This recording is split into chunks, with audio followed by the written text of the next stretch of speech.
Hi, I'm Nicole. I'm doing the video response to the Mentalist question tag just because it looked fun, because I can't sleep, and because it's 1:15 in the morning. I've written the questions on this notebook, but I haven't written the answers I'm planning on saying because some of them I don't know yet. So if I ramble, just know that's me, and if you follow me on Tumblr, you probably already know I ramble. So anyway, here we go. The Mentalist in one word. Red is cheating, right? No, in all seriousness though, I would say that it would just have to be, I don't know, maybe intriguing, because a lot of the stuff that happens, like, I'm sure is pretty common, not like stuff that they do to solve crimes, but just like the evidence that they have, but it's not stuff that you think about a lot, like a lot of the stuff that Van Pelt does to like narrow down searches, or things that Jane notices, like they're present or they're a part of any crime that's solved, but you don't really think about it too much. So I just have to say intriguing because it really makes you think. Describe the first time you watched The Mentalist. The first time I watched was actually the pilot. My parents and I were pretty intrigued by the trailer, or the promo or whatever they show in the summer a million times to make you sick of that clip by the time it actually airs. We watched the pilot, but I didn't get really into it until Red John's Friends. I saw the promo for that, and it had Lisbon's line of, he thinks he's playing you, you think he's playing him, one of you is wrong. And to me, that just kind of really got my interest. I was just like, oh, it's going to be so good tonight. And then I watched it, and it was really good, and all of a sudden I was like totally hooked, and the laugh at the end really creeped me out, but I was just like, alright, I want to see where this goes. Favorite season? 4 so far, but I've liked every single one progressively better, so it's really possible that 5 could be. It certainly has potential. It has Devil's Cherry and Red Sails and the Sunset in it, plus the Lisbon arc, so it definitely has potential to get to my favorite season, but as of right now, I would have to say 4. It has Fugue in Red, it has Little Red Book, which I don't think many list as like is one of their favorite episodes, but it's totally one of mine. Of course, Ruby Slippers, and I love Cheap Burgundy too, and then the Crimson Hat changed the way I think about a lot of different aspects of the show, so that contributes too. Okay, favorite episode. Of course, Red Badge is one. If you don't like Red Badge, then I don't really know what you're doing here. No offense to anyone who actually doesn't, but I don't think you exist. Strawberries and Cream is another one. I just love the action and the intense ending. And then of course Devil's Cherry, because it was just amazing and the writing was perfect and the way that they ended up catching the lady was brilliant, and of course Dove Cameron's flawless. So yeah, those 3, Red Badge season 2, Strawberries and Cream season 3, and Devil's Cherry season 5. Fugue and Red's up there too, so is Blood Bunny. Rose-Colored Glasses, largely because Kevin Sussman's in it. But yeah, those 3 are my favorite. Favorite memory. Okay, this doesn't actually come from watching the show, but it comes from me getting someone into the show. My friend and I, we did this TV swap where I watched Warehouse 13 and she watched The Mentalist.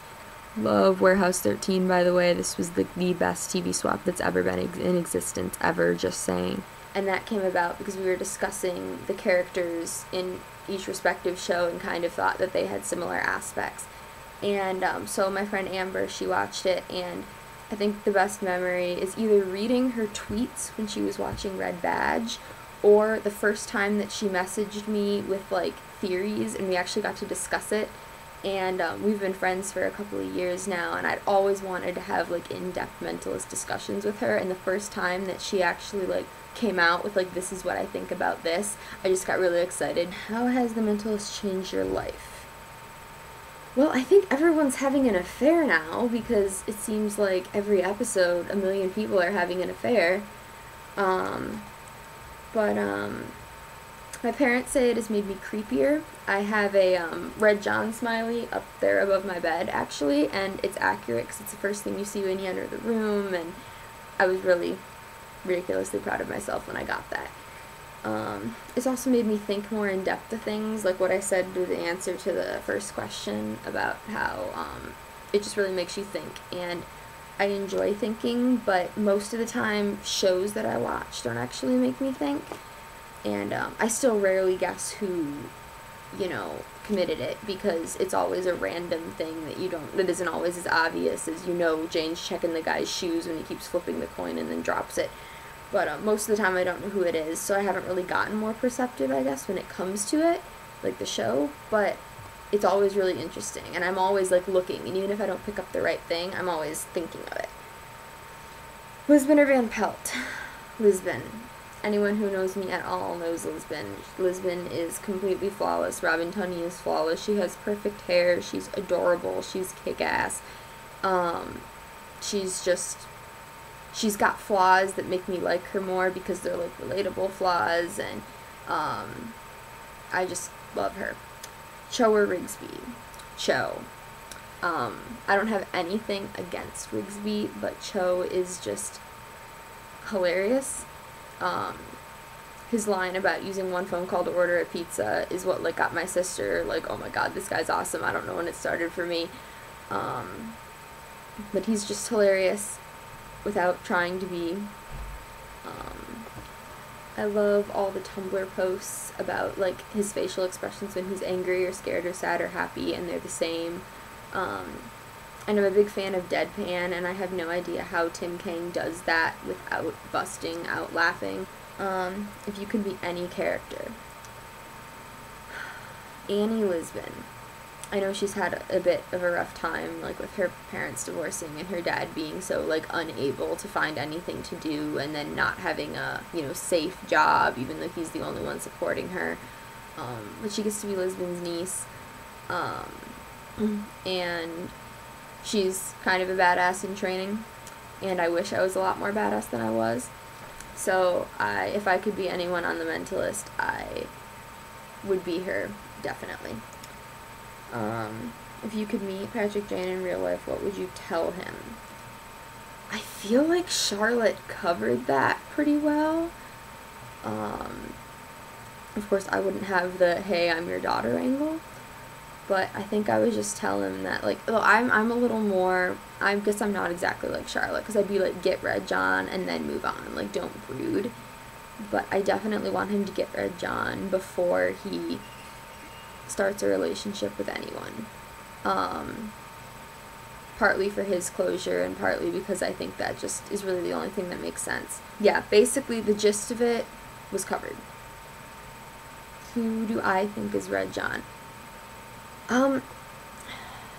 Minnelli's up there, but he's not really my top option.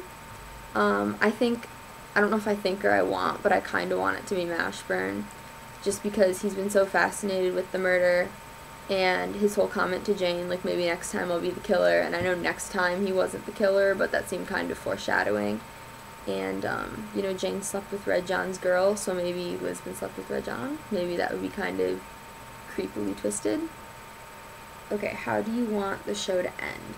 First of all, I want them to go into the last season knowing that it's the last one so that they have a chance to wrap it up. I would rather them go 6 seasons and know going into season 6 this is your last one than get 10 seasons and then get canceled when they only have one more episode left to film, because then they can't wrap things up. They might have thought they were getting another season, and they'd have to do everything in one episode, and I feel like when they finally end it, it's gonna be an entire rising action through sweeps all the way to the end. So I would rather it be Friends or Fringe and have them go into their last season knowing okay, this is all you have, because then they're able to not mess around and do any more filler than they have to. I like filler, but I don't, because they're sometimes harder or clever episodes, but I don't want more filler instead of it wrapping up properly. In terms of the actual series finale, I don't want them to get Red John until the actual series finale. The red reference being in every title, the fact that it's been there since the beginning, I feel like it's too important a part of the show. It's too much of a draw. It's too much of what makes it stand out from other dramas, that, for it to end before the show does. So, yeah, that's my answer on that. So, yeah, that was the last question. Yeah, I hope you enjoyed listening to my answers. I know this one's a little longer because I kind of stopped a couple of times to think. Yeah, now you all know what I look like. I'm not one of the girls in Robin's birthday video that she says vaguely look like her. I wish. But yeah, okay, I might regret doing this in the morning. I'll probably watch it when I wake up and think, what was I thinking? But I don't think I was too embarrassing or rambly, so yeah.